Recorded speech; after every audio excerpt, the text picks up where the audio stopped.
sir.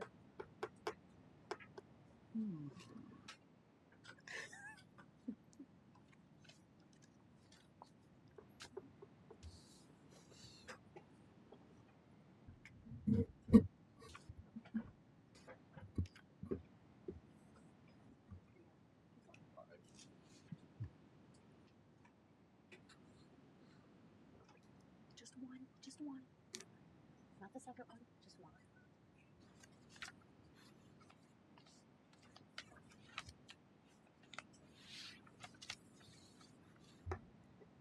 No, I'm talking to Sunday.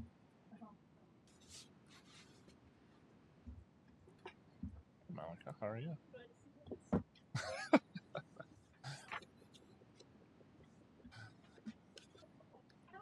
Okay, how are you? You're in hi Charlotte too.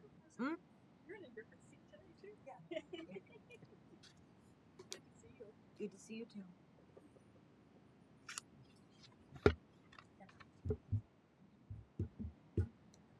I have 3 o'clock.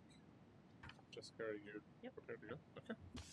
We'll go ahead and call this meeting to order. First agenda item is the Pledge of Allegiance. And Attorney Conrad, would you be so kind as to lead us in the Pledge of Allegiance, please? I pledge allegiance to the flag of the United States of America and to the republic for which it stands, one nation, under God, indivisible, with liberty and justice for all. Thank you. Next on the agenda is roll call. Member Tim? Here. Proxy Plug? Oh, I'm sorry, here? Proxy Chema? Present. Whoa. Vice President Lowe? Here. Secretary here. Next is the approval of the minutes. And we did have several sets of the meeting minutes, right, Jessica? 2 of them. 2 of them? Okay.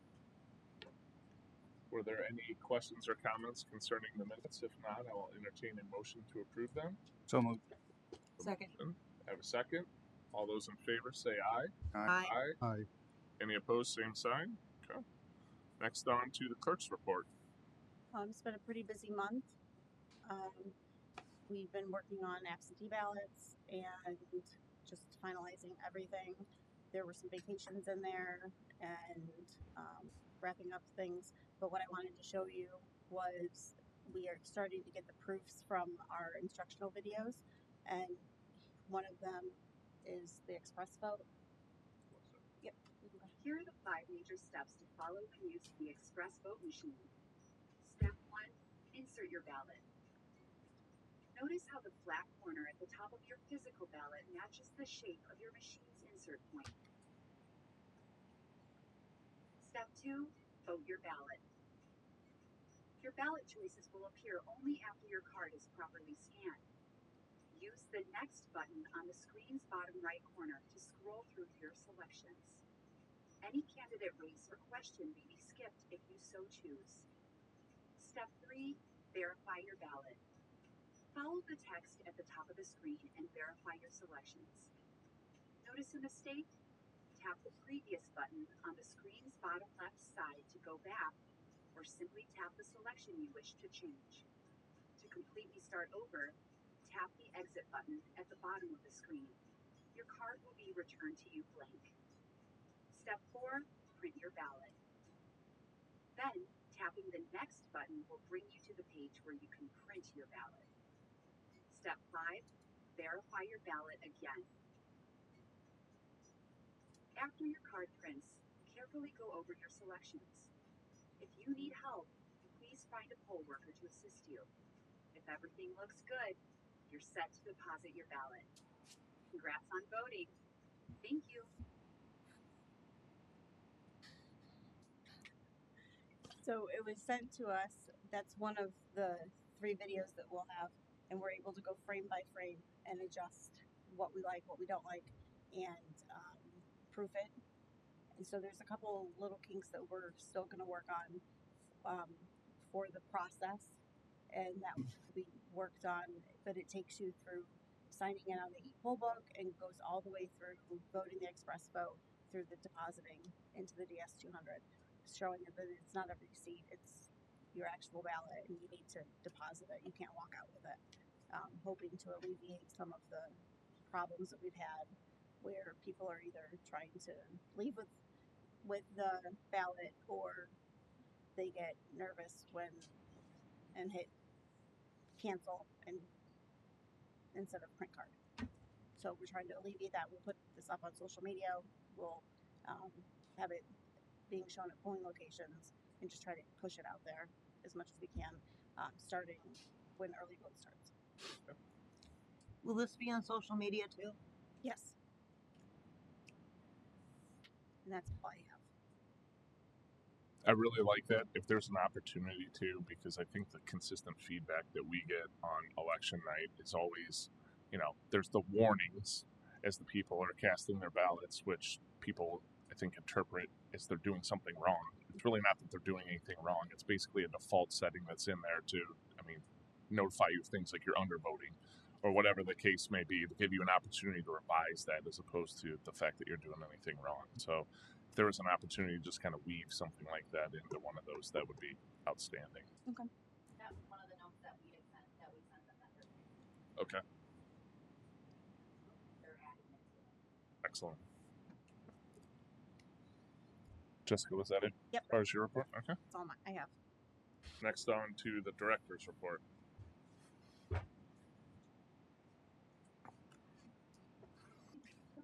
Give them the good news. Super short, but we, as Jess said, we've been working on the absentee ballots.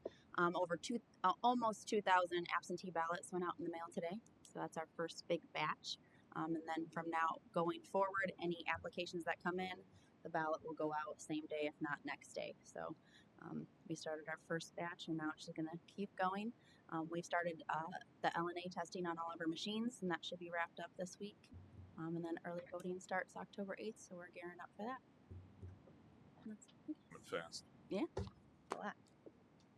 Any questions concerning the director's report? I want to give a huge kudos to the office because Sunday kind of went through that with right at 2,000. We're 2 days ahead of schedule in getting those 2,000 ballots out. So that's really, really huge with such a small staff. And they worked their behinds off getting all of that out. Wow, that's Did a great job. good job. Next on to the camping and finance update. We are pushing all of the paperwork on Monday to the collections company, and they just need our spreadsheet that the office has been keeping, and then the papers that we sign, the actually initiating the fines, and then hopefully we'll have some money coming in. And the next reports are due when again?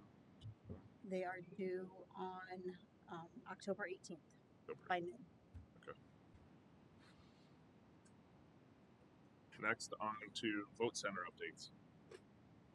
We have a signed MOU with the Duneland Y on the Healthy Living campus, so we officially have a Chesterton early vote location. So Outstanding. that is huge. So we have all of our early vote locations. Here's a flyer if everybody wants to take a look. I'd just like to commend everybody. Thank you for jumping in there and finding that alternative location, keeping it at that alternative location. Yep. So there will be 2 locations moving for the general.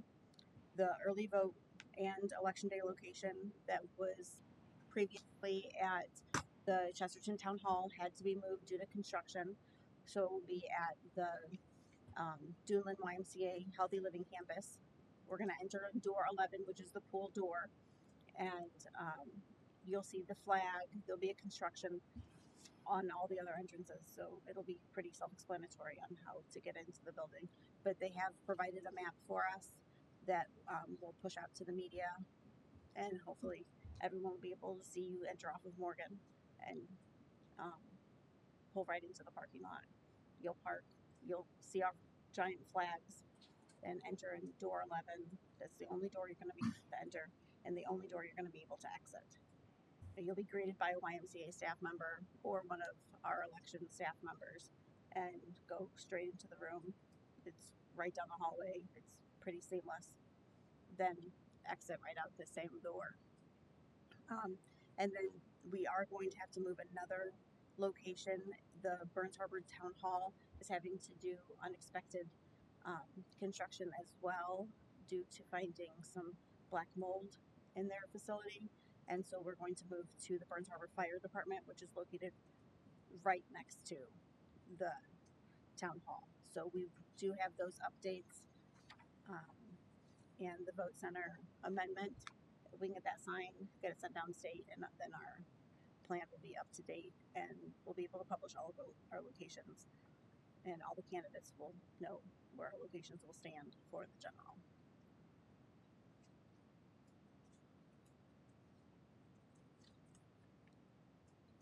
The vote center in Chesterton will be the same for the general, correct?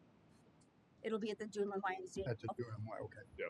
Yeah, election day and early voting will be at Right. that same campus. Any further discussion regarding those vote center updates? Jessica, did you say that you needed a motion then to approve the? Yes. I believe that the last time we voted to approve the location change to Duneland YMCA, but now we just need to address Burns Harbor, I believe. Yes. Okay. Do we have a motion to approve that relocation of that voting center? So moved. A motion. Do we have a second? Second. All those in favor say aye. Aye. Aye. Any opposed? Same sign. Okay. And thank you. Obviously, a couple curveballs coming our way as we're coming into the early voting times and then for the election itself. So I do appreciate everyone working hard to make sure that we had adequate locations for that. Thank you. Jessica, was there anything else on the vote center side of things? Nope. Next item we have on the agenda is Valpo votes. Hello. Hello. Thank you.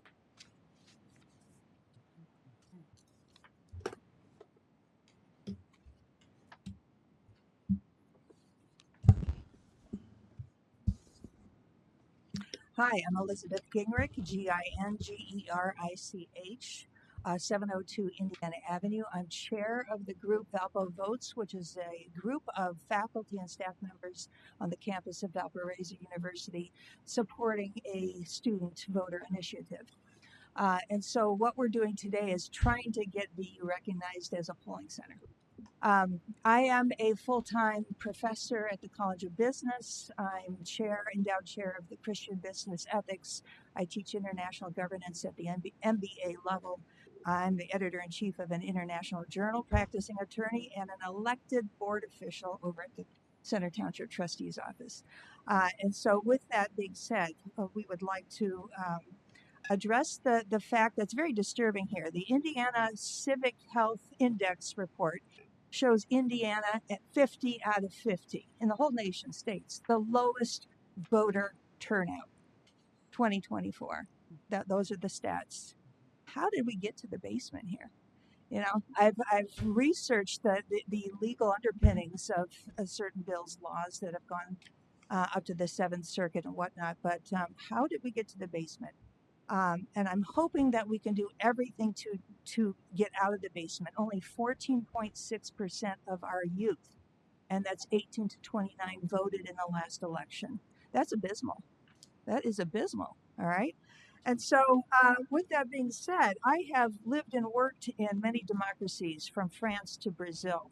I've seen elections being put together in less than 6 weeks. It's amazing. We saw it this summer with the UK and France. It can be done if people want it to be done.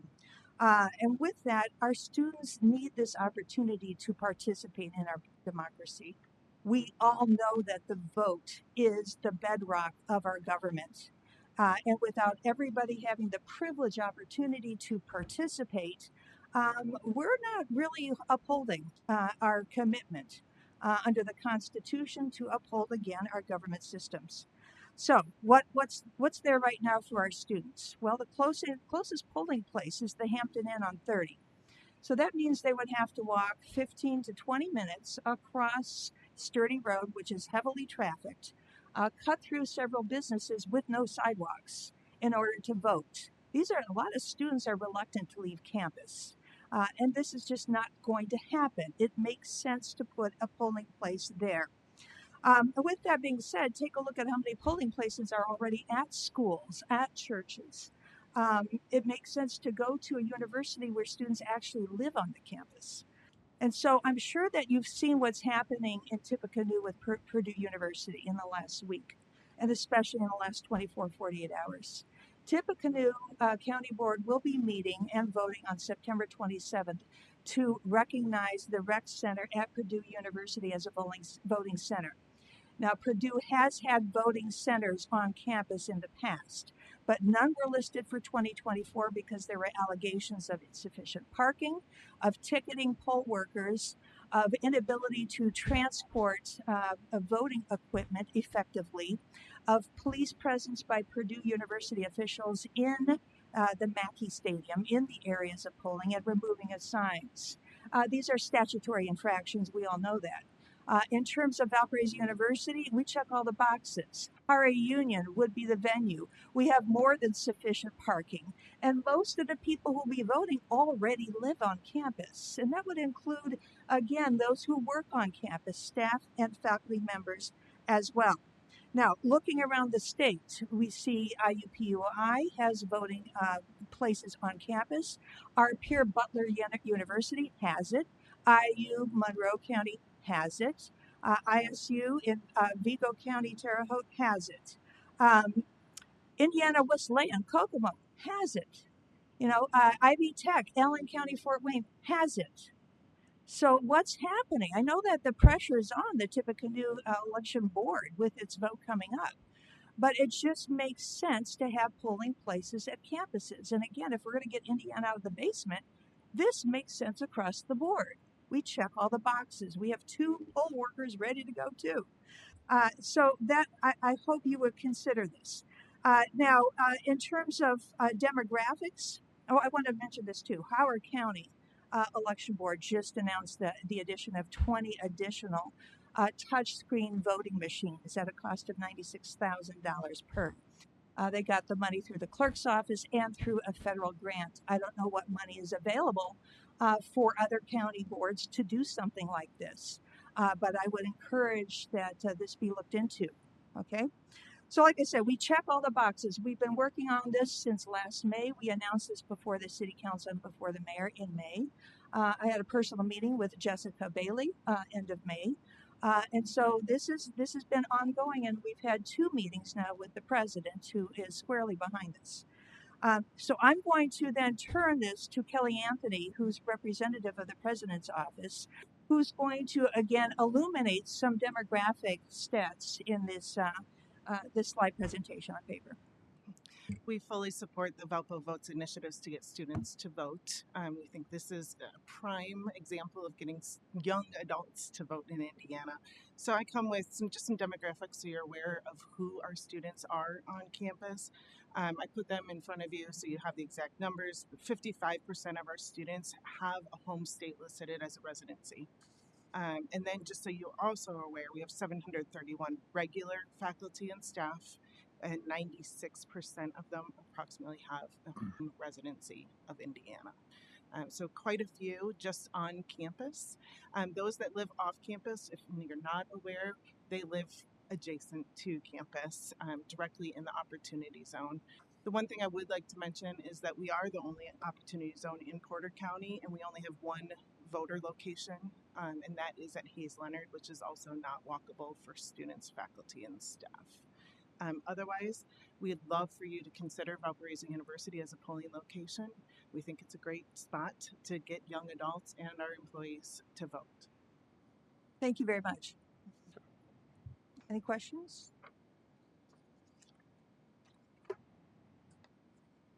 When you said you had a discussion with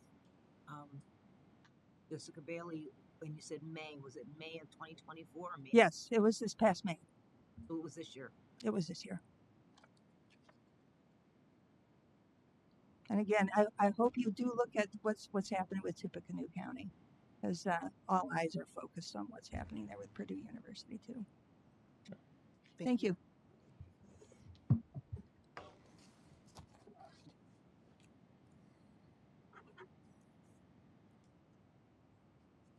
Next on the agenda is the certificate of ballot agreement. Yes, we have to have sample ballots at all of our vote center locations, and so this just says we have the certificates. It's a certificate, says that we have all the sample ballots. We sign it, we hang it up in the polling locations, and then if somebody wants to see a sample ballot before they cast their ballot, they're eligible to do so. We have them on tablets, but we have all of the paper ones right here if you want to look at them. Okay. So this sounds very much like a housekeeping item in terms of the election of this year. Do we have a motion to entertain that certificate or to approve that certificate? So moved. A motion. Do we have a second? Second. All those in favor say aye. Aye. Aye. Any opposed? Same sign. Okay.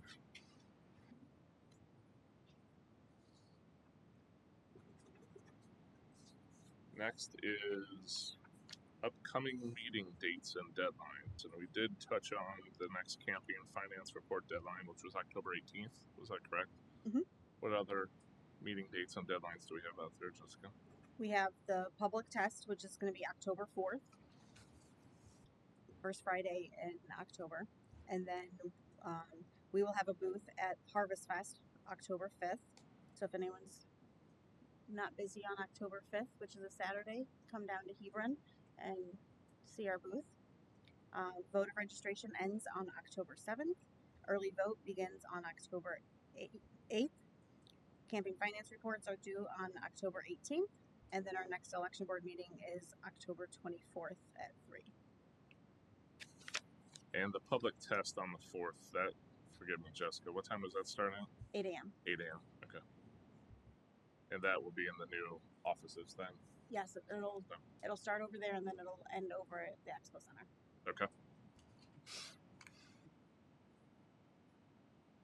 And then next item on the agenda is public input. Was there anyone willing or desiring to speak this afternoon? Okay.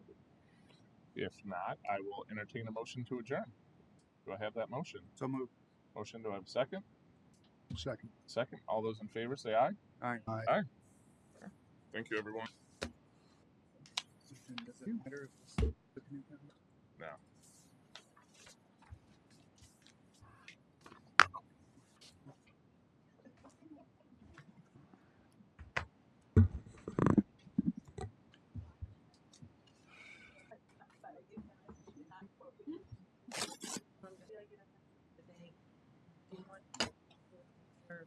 Voting center and the university, didn't they have to have that before, like, before you make? Okay, didn't you spell your first name?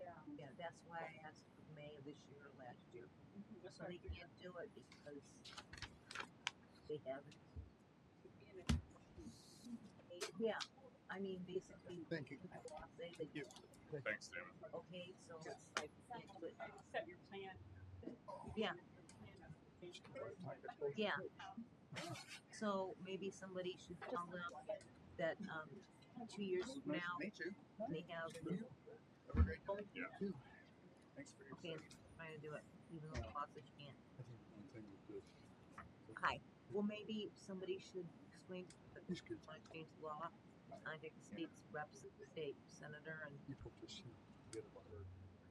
know, I mean that's what It's disturbing. Rodney Cole is very good. Have a good day. I've talked to Rodney Cole about stuff.